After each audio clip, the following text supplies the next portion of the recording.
Coming up on Week 14 of NFL Primetime. Peyton Manning and the Colts trying to continue their perfect run. Can the Jags keep Indy from winning lucky number 13?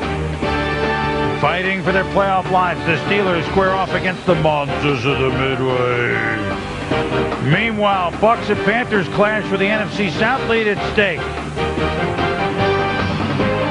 Chiefs and Cowboys square off. Losers going to have a tough road to hoe to the playoffs. And the world champion Patriots travel to Buffalo with a chance to lock up the AFC East and use a snowblower as well. All that and more on NFL Primetime.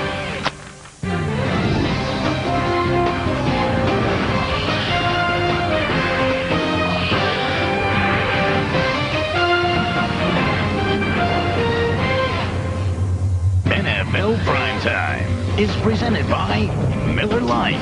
Primetime is Miller time. And now, here's your host, Chris Berman. Hello once again, everybody. Welcome to NFL Primetime Week 14. Chris Berman along with Tom Jackson and a couple of teams that kind of getting in desperate mode. A couple other teams had a chance to really open things up. Different day than last week, Tom, when it was the team supposed to win doing it. You talked this morning about all the streaks that were going on. We knew that today likely some of those streaks would end, and some of them did. The unlikely team with the streak rolling, the Minnesota Vikings. They had won 5 in a row after their dismal start and all sorts of other off-the-field and on-boat antics. But it's Brad Johnson that certainly steadied them. And look at this here. Corin Robinson, receiver, gets the pitch. Archuleta misses the tackle. And as the Vikings at home against the Rams, both Brad Johnson and Corin Robinson making themselves known. Ryan Fitzpatrick, hero a couple of weeks ago from Harvard. But on that throw, what, Tom? Not looking so smart. Antoine Winfield picks it off. Viking field goal 13-6 now. Fitzpatrick looking brilliant here. Mensa, Rhodes Scholar, 14-yard touchdown, tied at 13. The Vikings come back. Michael Bennett ran well today, Tom. Here's he had 70 yards right up the middle. Touchdown 20-13. And then it was the Viking defense. We saw them in the return game win that game at the Giants. Fitzpatrick, well, looked like Bruce slipped. Not looking so smart here. Picked off by Brian Williams, who had a couple. Here's what, whoop, here it is. Well, Isaac Bruce slips down. When you slip down, DB has an excellent view of the football. Nice interception. Setting up Justin Deshatrick Faison with a touchdown, and Fitzpatrick picked off by Fred Smoot in the end zone. All told, 6 turnovers, 5 of them picks against the youngster Fitzpatrick, making his first road start. And ladies and gentlemen, the Minnesota Vikings given up for long gone. Everybody on the team, etc., long gone. Have won 6 in a row. They're 27-13. They 27-13 went over St. Louis. Give Mike Tice credit. Give Brad Johnson credit. Give an opportunistic defense credit. Yeah, Darren Sharper, I think, has done a great job. A little bit of an injury problem earlier on in the season, but right now, everything that they thought they were getting when they got him from Green Bay. So give Minnesota the nod. And interesting, they end the season with a home game against Chicago. Who thought that would be important when we return? Bears, Steelers. Bears have won 8 in a row. Steelers have lost 3 straight in a must-win situation. Did we say winning games in a row? The Colts have won them all. Could they keep it going against the team that's given them a hard time, Jacksonville? NFL Primetime, presented by Miller Lite. On your next beer run, grab some great-tasting, less-filling Miller Lite. Miller, good call. And in part by Chevrolet, an American Revolution. Welcome back to NFL Primetime, presented by Miller Lite. Welcome back, everybody. The Raiders at the Jets. And Curtis, my favorite Martin, out for the season, according to his coach. First time he's not played in a game since '98. Now, if you're playing Scrabble, the Raiders made a big move, benching Kerry Collins and starting Marcus Tuiasosopo. But if you're playing football in the cold, not good, at least on this day. Ty Law picks it off. They fought the Law, and then no Ty. No, he laterals it, but Dwayne Robertson falls on it for the Jets. They're kicking field goals by the youngster Nugent, 6-0. Then 1 Tuiasosopo, 2 3 Tuiasosopo, and John Abraham Isaacing and Jacobing that ball. It's 12-3, and then look at how quickly Abraham 56 is in James Freedom. Yeah, he's not taking too long with the football. He's just not getting any time to throw it. Houston, we have no problem. That's Cedric Houston had a couple of touchdowns. No circus here. And the Jets. Woo! My dad was here today. Jim Berman thrilled as the Jets beat their 88 by the score of 26-10 as And Abraham, you saw what he did. 4 turnovers, the Jets forced by the Raiders. The Jets didn't turn the ball over at all. Amazing job by Herm Edwards when you consider all the guys that he doesn't have on the field now, including Curtis Martin. So with Reggie Bush in New York winning the Heisman Trophy last night, well, the Jet fans say maybe we wouldn't mind him, but that involves the Texans losing again. They were playing the Titans in the Battle of Old and New Houston. Jeff Fisher's squad, that's Chad Stanley punts, and Pac-Man Jones, the rookie. Look at him go! 52-yard touchdown for Pac-Man. Sound effects, no charge. Tom Jackson. We're tied at 10 in the third quarter. Tricky Texans. Chris Brown fakes the field goal.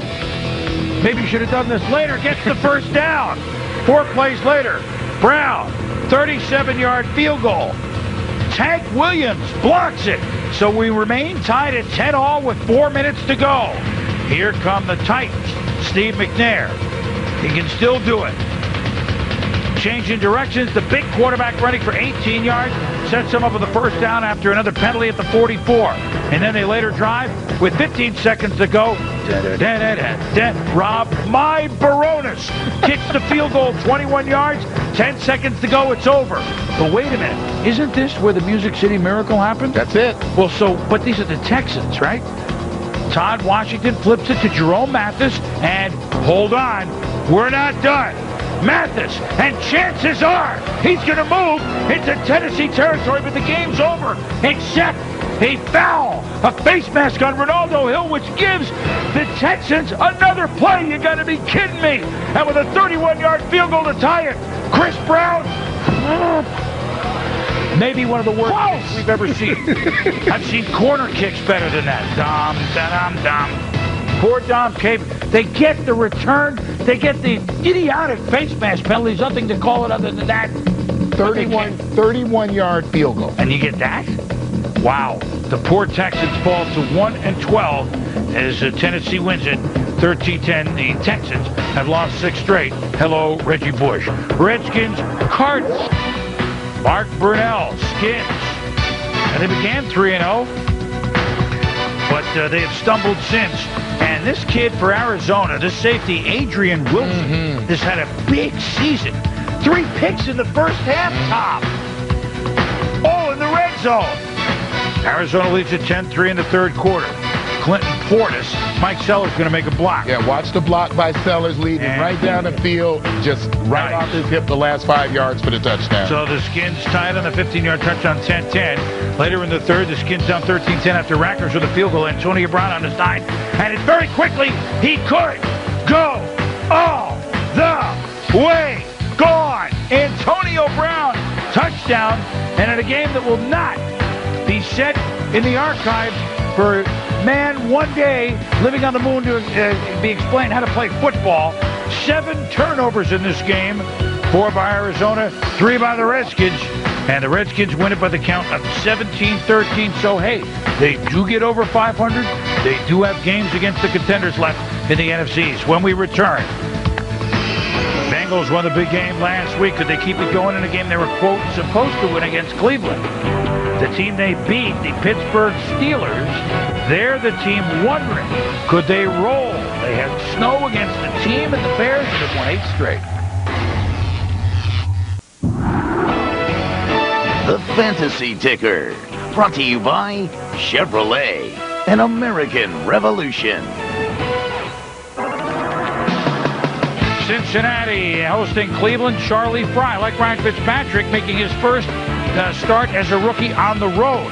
Fry showed some poise, Tom, for Cleveland. Right down the field, touchdown Browns, 7-0 Cleveland in a big Ohio rivalry. Now, Carson Palmer had an off day, but this guy did not. Rudy Johnson, touchdown, 7-all game on.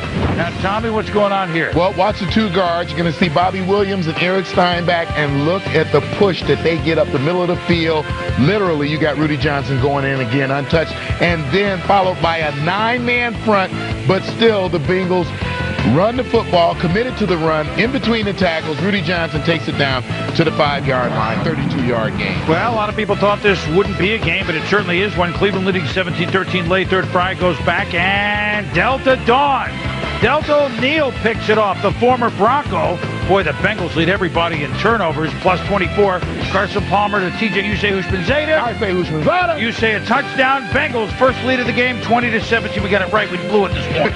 And fourth quarter, 3rd and 5. Fry on the run to Steve Hyden, who skates his way 15 yards for a first down. Very windy in Cincinnati. Fry flushed out again, throws into the end zone. Oh, night! He can't hold on. Big miss by O'Neal because Cleveland kicks the tying field goal, 20-all.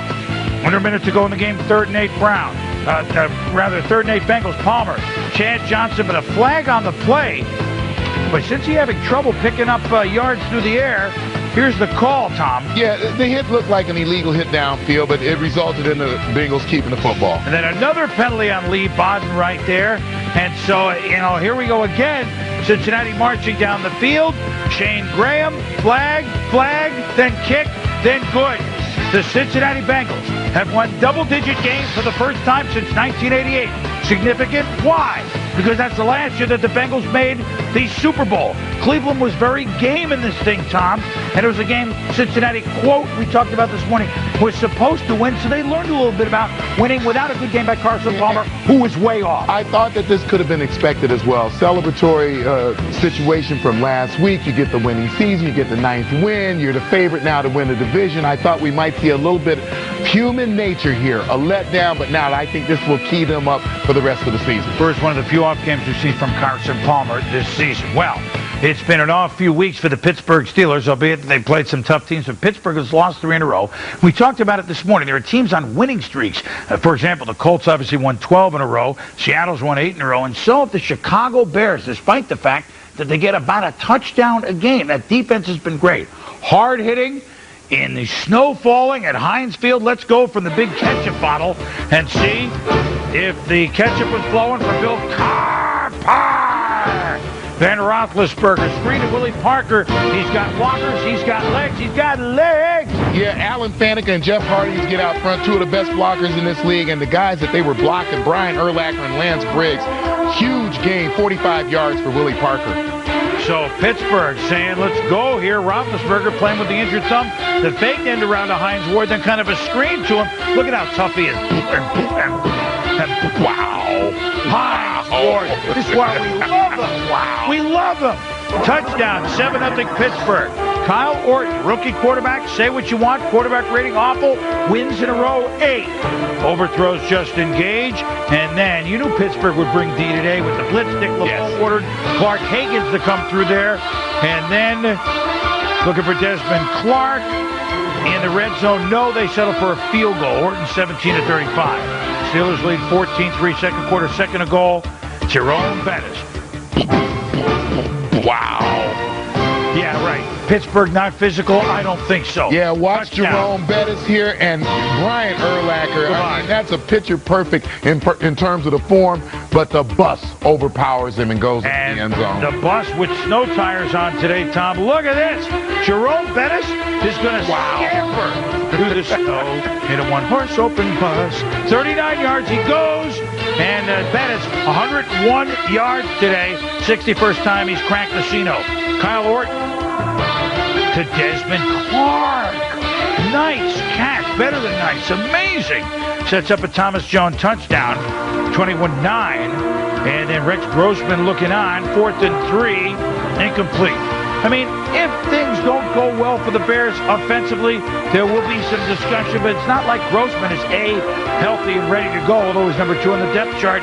B, I mean, he wouldn't lighten it up necessarily when he played, so the Bears' 8-game losing streak gone, and a big win for the Pittsburgh Steelers, who win it by the count of 21-9. And in a game when Roethlisberger economical, Pittsburgh carried it, Tom, 46 times. That's the formula. So, here's what they do. They're back, and they look like the Steelers. They're back in the playoff hunt. If you give that team a chance to run the football 45-plus times and have Ben Roethlisberger throw the ball 20 times, complete 13, 14, 15 passes, I think that's the formula for success for this football team. If they're not put into a shootout, they have a great chance to win each and every one of their games. And I think for Chicago, you saw the formula as well. If you get ahead of them 10 to 14 points, they're not a team that I believe, at least with Kyle Orton, that can come from behind. Well, here's what happens. The Minnesota's within one game of the Bears now. I mean, we never thought and the final game of the year, Chicago at Minnesota. When did that happen? Meanwhile, Pittsburgh, I mean, they go to Minnesota next week. So here are two second-place teams. That's right. In two competitive divisions that the loser of that one now next week will be in a Minnesota playing awfully well. Yeah, but that's Pittsburgh. It's going to be a good game. Pittsburgh's fine, especially when Coach Cowher gets his voice back. I know he was hoarse. He was yelling at the guys extra hard during the week. Fisherman's friend, my friend. Bucks Panthers. Panthers can open up a 2-game lead in the NFC South, and the Colts can clinch it all if they win for the 13th time this season. In the NFC South, Tampa Bay at Carolina, who has had their number. Jake Daylight come, and you got it del home. If the Panthers win at home, they open up a 2-game lead over the Bucks. Chris Sims, tough to Joey Galloway on the delayed slant. Yeah, the clear out slant. They run the slant. He comes in underneath that slant. He's got the speed to take it and get it down. Speaking about tough, he was big in September, and he's big now. Beep, beep, Cadillac Williams. They often call him Speedo. His real name, Mr. Earl. 7-0 Bucks, 14-yard touchdown. Delhomme to Steve Smith. By Will Allen. Tom, you might be talking about it tomorrow. Well, but so glad that Steve Smith was able to get up after the injury from last year, and what a hit he took right there, was able to get up and play again. Sometimes you bobble it. Mark Jones did it. And on the punt from the Panthers, look at this. He's got a wall breaking it up the middle, but the punter, Jason Baker, saves the day for Carolina. Yeah, you won't see many better tackles than this. Jason Baker comes through all of those blockers. Great little ankle tackle. He's a football player. Yes, he is. Panthers looking for momentum, 3rd and 2. Stephen Davis. Chris Hovan knocks it backwards for no gain. Stephen Davis, it's Sean Foster to replace him, number 1 back. Because Davis, slower, not quite hitting the holes the same. Bucks D-line stops him on 3rd and 4th. Then, after a big punt return, Steve Smith, Delhomme, picked off by Rondé Barber in the red zone. Rondé Bear, tackled by Delhomme. He had 3 picks last week against the Saints. And so Rondé Barber, defensive star, one of them, Cadillac Williams, beep, beep, bounces outside. Whoop! Turns on the high beams, 18 yards. Then, later in the drive, cuts back to the middle, touchdown. And it's a 20-3 lead. And then this is Rondé Barber with a sack. He's a DB. 20 sacks, 20 picks. They didn't record sacks in 1982, but still 20-plus years. Barber, the first DB, 20 picks, 20 sacks. Congratulations on him. We know what a big play player he is. And the Tampa Bay Buccaneers win 20-10. Cadillac running for 112. They have now tied Carolina atop the NFC South. Every time we think Carolina, they finally beat Michael Vick. They could never do that, right? Yeah. But they always beat Tampa Bay. Right. Both things go the other way. And so now it's Tampa Bay and Carolina tied for first. I think this result is surprising in a lot of ways. I think as we look at both of these teams, again, we talk about these formulas for success as we get toward the end of the season now. The Tampa Bay Buccaneers, Cadillac Williams, you heard Boom talk about how he ran in September, running that same way now late in the season. That gives them great balance. It protects their quarterback. You look at the Carolina Panthers when they are at their best. They are running the football. They are not getting it from Stephen Davis. Deshaun Foster had to leave the game today. Yes. So they're not getting the running and the balance that they need to protect their quarterback and give them the opportunity to rush the passer because they have the lead. They didn't have the lead. When they started running, like last week we saw with Foster against Vic, then Delhomme. That's right. That's right. That's right. And give Tampa now big credit. That defense is starting to look like the Bucs that we remember. Yes. Big win. And both teams, Carolina and Tampa Bay, each have a game with Atlanta left. So that division coming right Chris down. Sims maturing as well. Yes, absolutely, before our very eyes. Well, the Indianapolis Colts, how they been doing this season? Well, they were trying to become just the 4th team ever to go 13-0 in the National Football League, but other than New England, their biggest nemesis, at least the last couple of years, the Jacksonville Jaguars, who each of the last 2 seasons had beaten them and took them to a 10-3 game at Indy in Week 2. The Colts, though, chasing history and, if they could win, chasing down home field advantage already throughout the AFC playoffs. Here's a prime cut as the Colts at Jacksonville and Peyton Manning and Indy trying to join just 3 other teams in the history of the league that began 13-0. Manning to Marvin Harrison, and you figure a lead on Jacksonville, who's playing their backup quarterback, and the Jags are going to be in trouble, and that's what they got. Touchdown to Harrison, 7-0. Peyton trips and how does he still look down the field, though, during That's the amazing part of that. Yes, he tripped, but his eyes stayed down the field until he was flat on the ground. And then Manning inside the 30 to Marvin Harrison, wide open, 14-3. Rasheed Mathis bit. Now, the Colts, here it is. Well, that's called stop go, stutter go, whatever you want to call it. You freeze the DB, he starts to come up, easy throw and catch over the top after that. His score is, and here is Manning. How about that? How about that on a clutch 3rd and long inside your own area? Versus cover 2, corner just short, safety coming over. Great throw, great footwork by Marvin Harrison. And then a little trickery, Vanderjack on the field goal, the fake, Hunter Smith. Justin Snow could have had it, but I guess the weather was too good for Snow to come through, and it remains 14-3. Now at 26-3, David Garrard fumbles. He's a good running quarterback, but the Colts defense, boy, they're playing tough. There was a lot of chippiness, normally some on Jacksonville's part earlier in this game. Hard-hitting game. Under 7 minutes to go.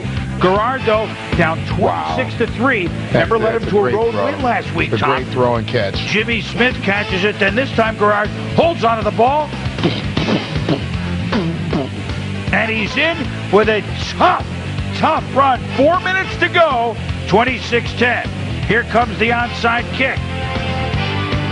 And it's going to be Mathis with the recovery. And so Peyton Manning, their offensive coordinator Tom Moore, they got to sit and watch as Garrard down 26-10. Wait a minute now. Here's Jimmy Smith, first down. David Garrard making only his 5th career start to Smith, first down. Then 2nd and 6, Garrard. The Colts, Freeney and company try with the spin moves, but he moves enough to get to Ernest Wilford. His ability to move and throw on the run makes him a very different quarterback for this team. And he floats it to Jimmy Smith at 26-16. So you got to go for 2 with under 2 minutes to go. You called it, Tom. The quarterback draw. And Garrard in there untouched, blocked, and the Colts weren't looking for it. It's an 8-point game. 26-18. Here comes another. No! Josh Scobie going to kick it. In Canada, that's a rouge. It's do everything. They saved all 3 timeouts to Jacksonville. So, they need stops. Edger and James, who had a tough run, Tom, late in the 3rd quarter. Timeout Jags on first down, 2nd and 7. Edge going left. And stop, no gain. Jack Del Rio, timeout. But stays in bounds. Make sure that they have to use another timeout. And then Manning in the shotgun, and under pressure, these are the Colts. It's not always the touchdowns. It's the 3rd and 7 when Jacksonville's used their timeouts, and now they can kneel down. Dallas Clark makes the catch, and the Indianapolis Colts have joined the 1934 Chicago Bears, the 1972 perfect Miami Dolphins, and the 1998 Denver Broncos as the only teams ever to start 13-0.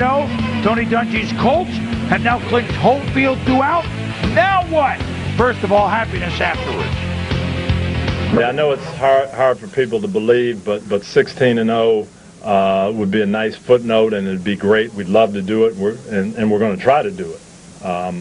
But it's not the ultimate thing. We didn't come into the season thinking we want to go undefeated at 10-0, 11-0, 12-0. It's still not something that's out there. We want to get ourselves ready the best possible way for the playoffs. Now, that could involve 16 wins, and hopefully it does, but that's not the goal. Well, their first goals were all realized, Tom. Home division, and by the way, home field wrapped up today. Here are the games left. They played tough Jacksonville. They're home to San Diego and LaDainian Tomlinson. They're at Seattle in the rain on Christmas Eve. I'm predicting rain now. I'm going to get the Swan will get it right? I don't know about the game, but I'll get the weather right against Sean Alexander. Most two productive backs in football other than Edge going head-to-head, and then home to Arizona, which should be fun. Absolutely. If they get to that point. So, look, we could debate it, and I think that each week it's going to be debated some. Different. But first things first. Now, San Diego, we'll get to what happened to them. But you don't want an AFC team coming in. I see no change in how the Colts play this next game. Do you? No, I know Tony said not undefeated, but still. No, you are correct. Right, I think you're correct. What you're going to see is certainly 5 weeks, and then that's what you'd be looking at, a 5-week period without your team playing a meaningful game. Coach Dungy is not going to allow that to happen. So I think the next week you're going to see this football team play this game just the way they would play any other game. When you get to Seattle, it's going to get more interesting with that 15th game. Not only do you not need the game, you clearly realize Seattle, with the potential of having home field through the playoffs in the NFC, you could see them again within a month and be playing them, in fact, for the Super Bowl. How much do you show them? You know, I think ultimately the thing that Coach said is true. He has to worry about winning the Super Bowl and not going 16-0. You'd love to do it, but his ultimate goal is to win the game in Detroit, win the Super Bowl. History would be enjoyable, obviously. There's some nervous folks with Miami with the cork still. They're on your block right now, but the thing is, undefeated in January is the goal. And look, they play the Tomlinson and Alexander back-to-back games. Two best backs. And this was a game that they bled Jacksonville. This might have been, like the early Jacksonville game, not a type of game the Colts could have won last year. That's right. They're different. That's exactly. Boy, they play any kind of game you want to play. Anytime. High-scoring, mid-scoring, low-scoring, they've got it. Congrats to the Colts for wrapping everything up. And remember, the Super Bowl is inside, too. They won't have a January game outdoors. You remember that. When we return, LT and the Chargers have to keep going against Miami. And the Bills trying to upend the Patriots. But the Patriots in the snow, they've seen this before. Inside the Numbers. Brought to you by Visa, proud sponsor of the NFL. With Visa's multiple layers of security, you're covered. Visa Skycam. Brett Favre, 14 for 14 at home against the Lions in his career at Lambeau tonight. Our Sunday night game at the bottom of the hour. The Denver Broncos at home, and Brian Billick has beaten Mike Shanahan all 4 times they've met as head coach. I just recite the facts. Tom Bowler falls down, gets up, throws it backwards, intercepted. Nick Ferguson and what's going on out there? Hit 6-3 at the half. The Denver. Jake Plummer coming off a 2-interception game. He's allowed to have him every now and then. A loss last week. Kyle Johnson had a nice one. Elam misses the extra point, so it's 12-3. Really unusual. Yeah. Bowler. And he lofts one that Champ Bailey certainly has time to make an adjustment on. And the altitude. Still 12-3. Chester Taylor. And stopped by the look at the Broncos, Tom. 4th and goal at the 2. Billick gambling down by 9 rather than get a field goal to within it. Now Bowler later forced from the pocket. It's a fumble. Dimitri Veal scallopini's it for Denver. And the Broncos, hey, it wasn't pretty. It's a 12-10 game. But the Denver Broncos have won for the 10th time in 13 tries. Plummer, no picks. So back to that. 2 for 236. Rushing, not great for Denver in this game. A win is a win. Not that impressive. Yeah. But difference in this football game, turnovers by Kyle Bowler, and, great job of protecting football, Jake Plummer. Now, the 1st of December and covered with snow. So was the turnpike from Lackawanna to Orchard Park, New York. Bobby said change the Mass Pike to the New York State Thruway, but Tom Brady says in the snow, no problem. Goes up the middle for 3 yards. Patriots at Bill. Yeah, we're going to watch a replay of this. Great run, but Jeff Posey, you don't do this to Tom Brady. He's down on the ground. He's not protected. You don't do that to him and get him in the head like that. Well, Brady would end up throwing for 329 yards against them, and then this is what happens. Corey Dillon is back. He had a tough run to the left side for 20-some yards, and then a 12-yard touchdown, and the Patriots looking good in the snow, 14-0. Lossman's pass tipped in the air by Teddy Bruschi. That's James Sanders. Who? James Sanders. Bigger looking good. Touchdown. The Patriots slice and dice a troubled Buffalo team 35-7. New England, if San Diego could beat Miami, could wrap up their division despite the fact they're only 8-5. Here's the message I've got for you with the Patriots. They're going to win the division anyway. Dylan ran for 102. Kevin Falk caught 6. Gibbons caught a big ball. Seymour looked good on the defensive line. What do they all have in common, Tom? Boom. None of them played 2-3 weeks That's ago. right. Healthier. They're better. They're better. They're coming. Watch out. Meanwhile, the Bills, no one circled the snowplows like the Buffalo Bills. Dolphins at Chargers. Olindo Mare. Whoa.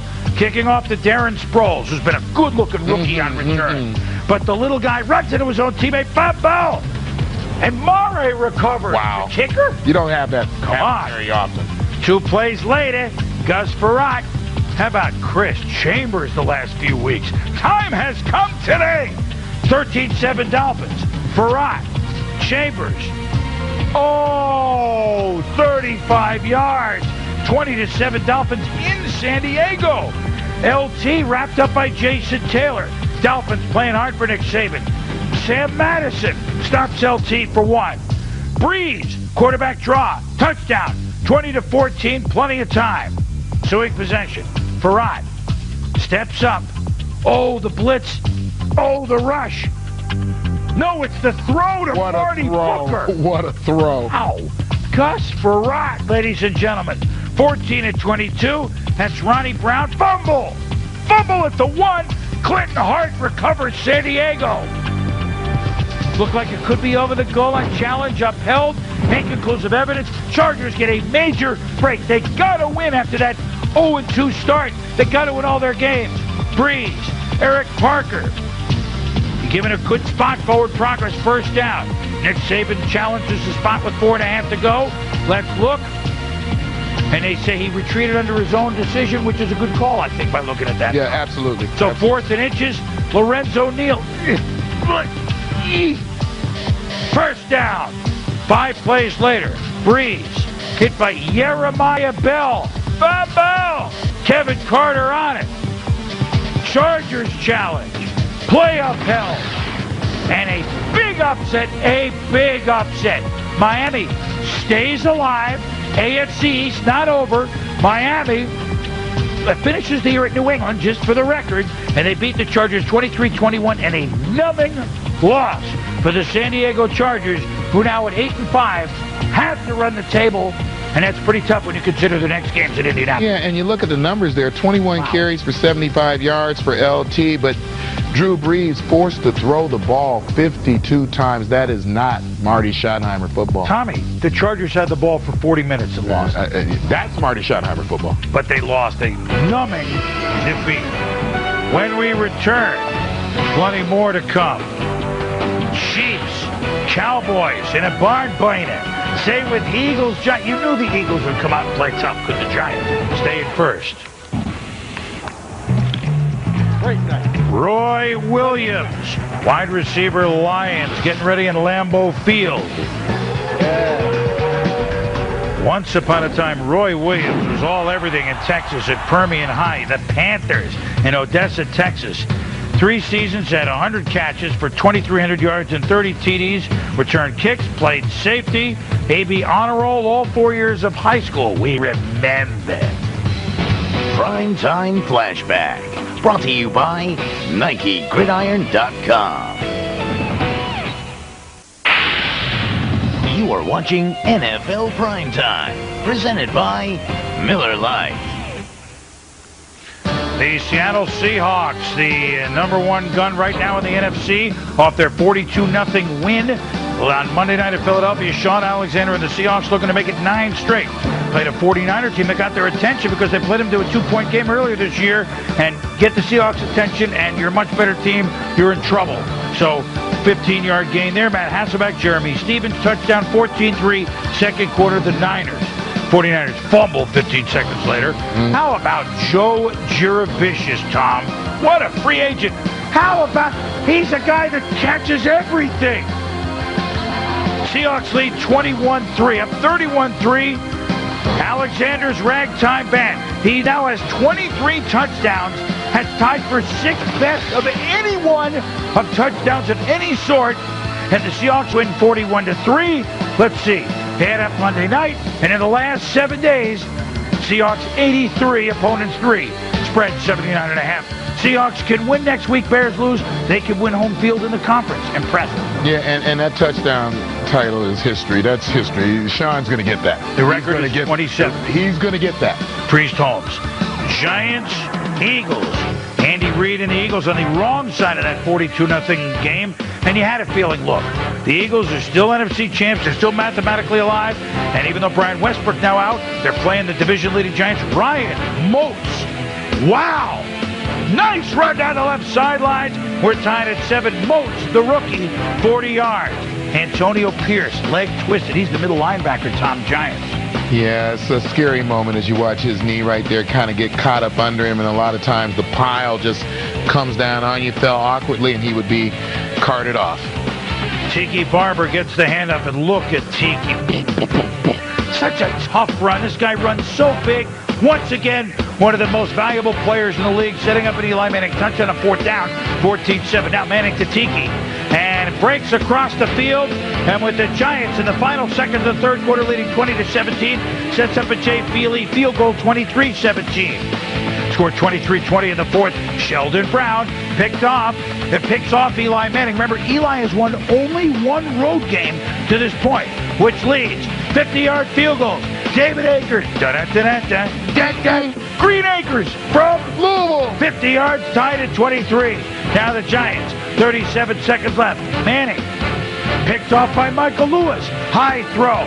We're heading to overtime. The rules of overtime, the coin, never mind, I'm not going to put that up. I hate that. Giants ball at the Eagles 35. OT. Manning. Hit as he throws. Brian Dawkins is there. 3 picks all late in the game. Then Philly. Mike McMahon. Hit by O.C. Umenyiora. My goodness, what a season. Bang! He's had. Bam, bam! Kendrick Allen. And the Giants are in business to Philly 29. Uh-oh. J.C. me feel Philly. It's good. It's good. It's good salvation for Philly. Salvation for the Giants. He hits the field goal in OT. Big win, New York, as they win 26-23. Philly, run, done, as the Giants win 9-4, hosting Kansas City next week. So the Giants win. Meanwhile, the Kansas City Chiefs and Dallas Cowboys, 2 second-place teams in 2 tough conferences, going mano-a-mano, and the loser of this game would be, on paper, be in big-time trouble. Here we go. Is it the prime cut? It's a good cut. We don't care what we call it. Lamar Hunt, you know what? Because the Kansas City Chiefs began as the Dallas Texans once upon a time. Lamar Hunt handling the coin toss, and when they tossed the ball to Larry Johnson. And it goes left side. I'm going to assume Willie Rofe had a big part in that run. With the score 14-3. Dallas pulling out all stops. Down 14-3 with 4 minutes to go in the half. Terry Glenn is open. This play changed things. 14-10. And Dallas knew they had to score every way they could in this game, Tom. Yeah, the art of the flea flicker. You watch the front side of it, what the quarterback was doing. You see the back side of it right there as you get the little hesitation by Glenn. He runs past the DBs. Trickery on the part of the Cowboys. And then Dallas, Kansas City about to go in at the end of the half, but Scott Sisley, Vegito hits him with the fumble. And Marcus Spears, the youngster, picks it up, rubbing it, bumbling, stumbling, 59 yards. Oh, man, get me some oxygen, get me some water here. Bledsoe takes advantage, so instead of the Chiefs going back up maybe by 11, Dallas has the lead. Jason Witten, touchdown, gives that young man the ball. Congratulations there. Cowboys lead 17-14, nice move. Larry Johnson, 3rd and short. Not short anymore. Grandmama, 21 yards. Chiefs, 21-17 in the 3rd. Dallas leads 24-21, under 5 to go. Trent Green. Buying time, little flip to Sammy Parker. Huge 3rd down conversion. Next play from scrimmage. 4 minutes left. Play action. Eddie Kennison behind everybody. Gone. 47 yards. Chiefs 28. Cowboys 24. Cowboys ensuing possession. Marion Barber inside the 10. And he's looking for running room, but he loses a yard. 2nd and goal. Barber, just 1. 3rd and goal. Drew Bledsoe, under big pressure, steps aside. Wings it to Keyshawn Johnson. Beautiful catch, but he's out of bounds. And now 4th and goal. Dallas got to convert. Bledsoe to Jason Witten. Flag. Bledsoe thinks, oh my goodness, the game is over. But defensive holding. Yeah, take a look at the linebacker, Derek Johnson, right there. You're going to see Witten snap around. That's an easy spot for the official. You're going to get the flag. So Julius Jones can't get in from the 3. 26 seconds to go. Bledsoe, play action. Dan Campbell, soup for everybody. Touchdown, 31-28. The tuna says, I'll have some tuna soup. Then, Chiefs, with them, you're not out of it. Trent Green to Dante Hall. Timeout. Tick, tick, tick, tick, tick. 2 seconds left. Lawrence Tynes. But Tynes waits for no one. Wide right. They tied field goal, no good. And the Cowboys, in yet another game of 3 or 2 or 1 pointer. 1 second left. They survive. Both teams 8-5, which stands you a lot better in the NFC than in the AFC. Cowboys win it 31-28, and Dallas used every play in the playbook, Tom, because they knew they had to score.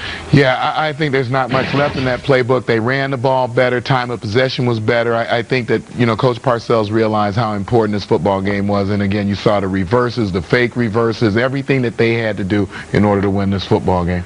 900-plus yards with the two teams in this game. It's a Dick Vermeil type game. It's not normally a Bill Parcells type game. But Dallas gets the big win to stave off the losing streak, and Kansas City's 3-game winning streak snapped. When we return here on NFL Primetime, game balls, some old standbys, some newer standbys, and a team that's 13-0. NFL Primetime, presented by Miller Lite.